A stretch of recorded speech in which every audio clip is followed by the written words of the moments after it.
All right, shalom, shalom. First and foremost, I want to give all praise, all honor, and all glory to Yahweh, Bahashem, Yahushai, Bahashem, Rachakwadash. I'd also like to give double honors to my elders and apostles at Great Millstone that do well. And I would like to say peace and salutations to the Lord's elect, to the hopeful elected in 1/3. And Adawan Raptazah, this lesson will be edifying as well as exhorting to the sincere sheep of Yahweh, Bahashem, Yahushai, Bahashem, Rachakwadash. And Tawadi Abashim El Shai Bashim Rakakwadash for giving me the inspiration to do this lesson. And as the title reads, hey, Babylon, the party is over. All right. And just came across this article earlier today. It's a article pertaining to in particular store in Babylon known as Party City. Okay. So I took this as an omen. All right. Party City is closing down all of its stores, ending nearly 40 years in business. Okay, so I said, oh man, that's an omen.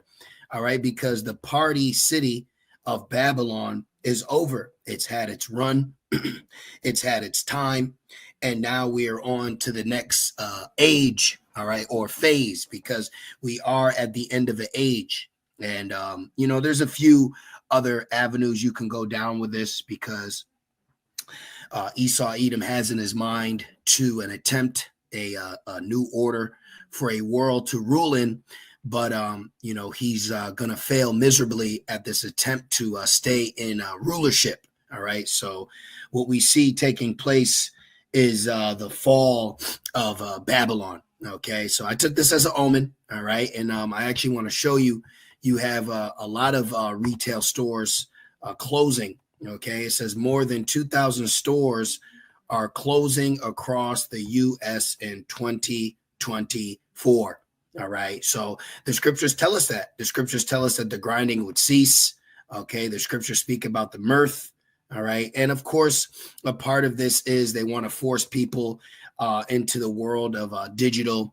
They want to force the world into online, pretty much putting a computer or a machine in between buying and selling, purchasing, and what as commerce. All right. So what I want to do real quick is bring out a few precepts that came to mind. Okay. This is Ecclesiastes 7.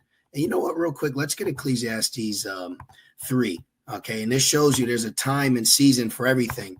And all these people have been betting on Babylon, believing in Babylon, giving their lives for Babylon.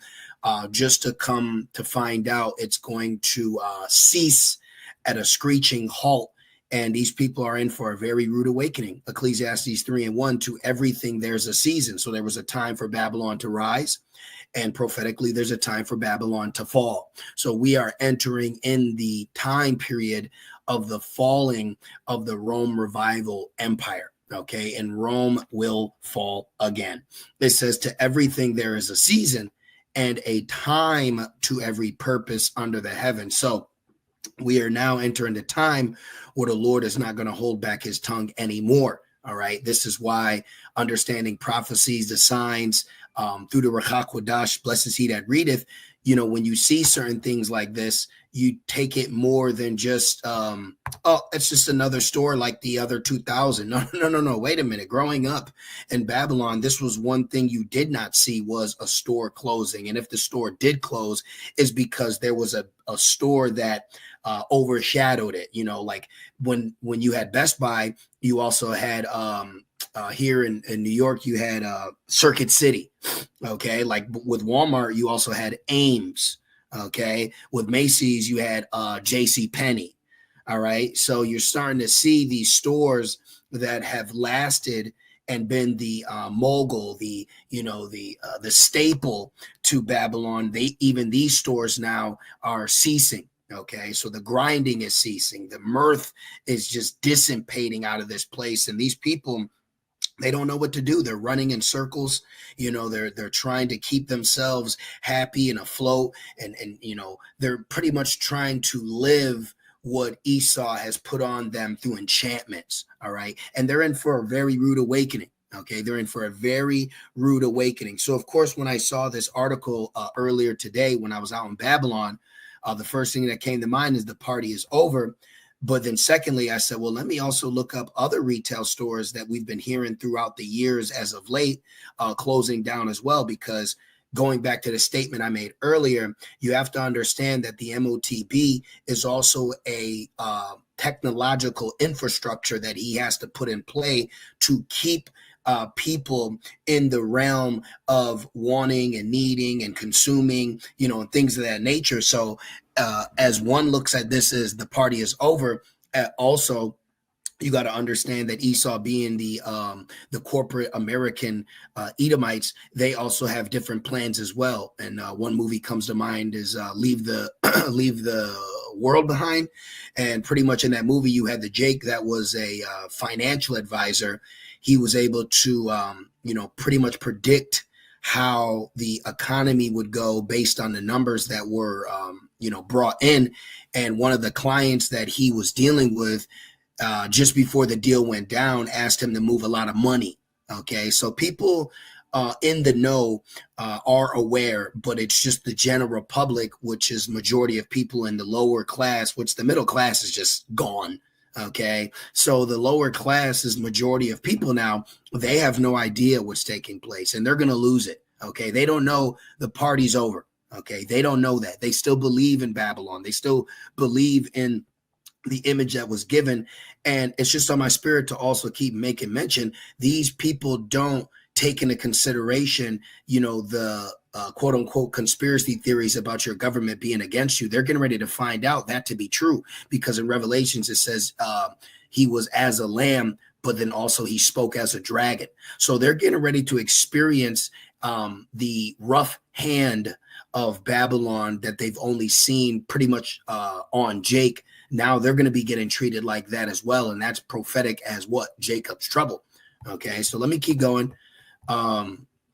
This is Ecclesiastes 7:4. It says, the heart of the wise is in the house of mourning. So right now, with us being allowed to wake up, being allowed to be given a spirit of faith, fear, and urgency, as Apostle Paul said, necessity laid upon me, as now we see upon us. We are very thankful that we've been sighing and crying all these years, or shall I say, since you woken up and the Spirit being on you, just as our elders and apostles have been doing. Once we caught wind of this or were allowed to receive it, we've been mourning, we've been sighing, we've been crying, we've turned our back away from Babylon. And now you see in the last days, it was very beneficial to your salvation as what you're seeking for, because everyone else that didn't want to be in the house of mourning, fanned their hand at this truth, said that we're wasting our time. Well, what does one have to say now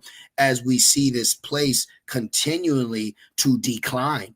What would one say now? Yeah, maybe a few years ago, it seemed like the end was never going to come. Okay, but the scriptures also tell us that every morning does the Lord's judgment come to light.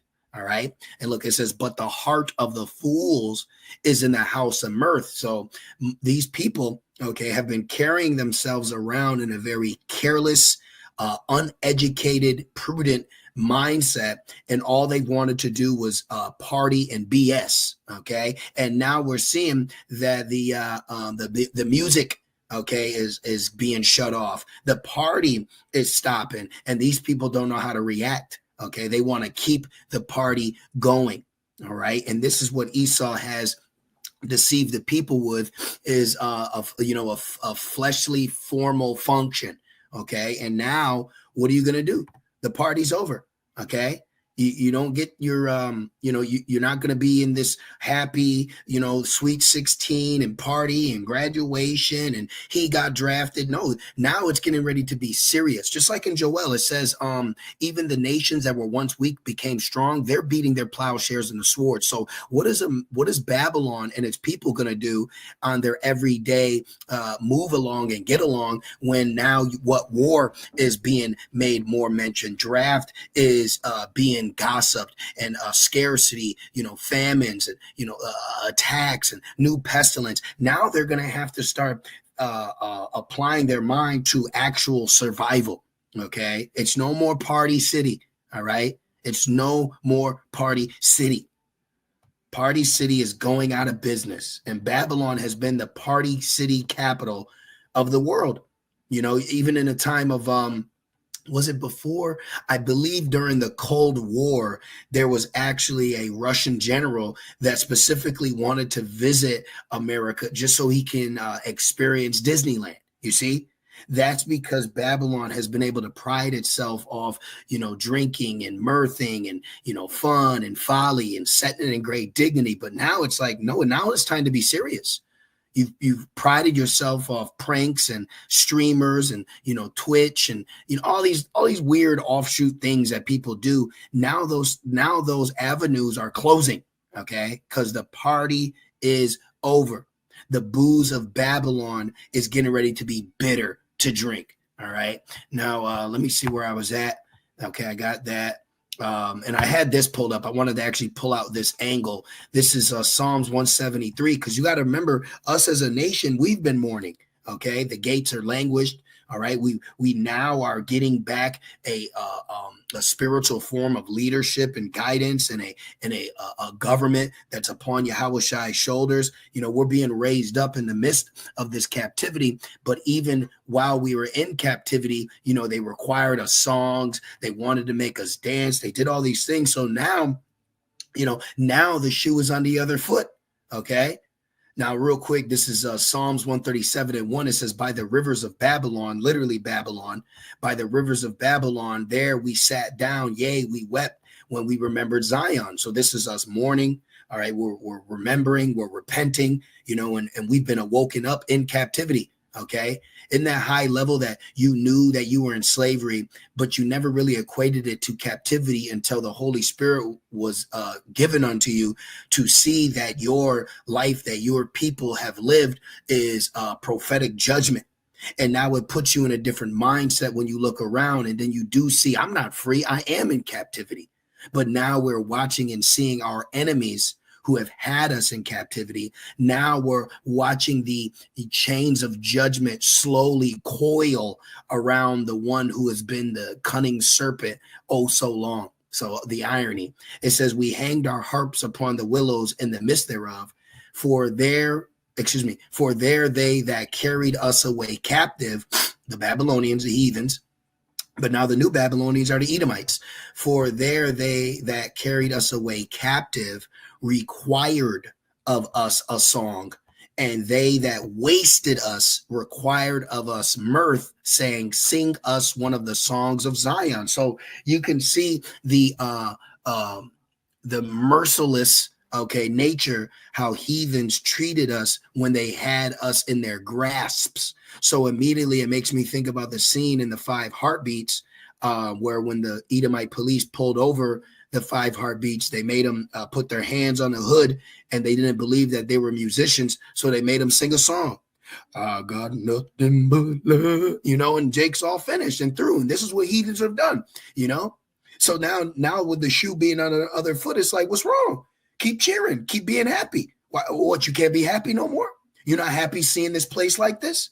You don't like what you're seeing? But this was the same energy that was reciprocated upon us at one point in time. Okay, so the party is over, and we're not here to boo-hoo. And we've been weeping, we've been mourning, we've been crying and sighing and saying this place is terrible. The food is poison. This is happening. What, we can't have children, we can't, and we're supposed to be smiling, have fun, be appreciative. And what was one of the biggest things that Esau would reply back when you said all these things that are terrible, that are not conducive for people and how to run a society? Well, if you don't like it, you can leave. Yeah. Well, now you can't leave. Isn't that what my man Sonny said? Because the party's over and the doors are locked, and now you got to deal with the judgment that's been prophesied upon you. You wanted to live lavish and lustful, you know, be folly and have fun. Well, now the party's over. You know, now the party's over, and now all you got left is Wi-Fi.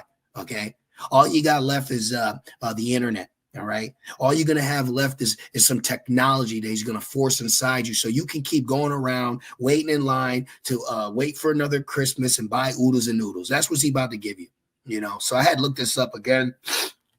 And then I guess they said some Walmarts are closing. It says 20 Walmart stores in 2023. The company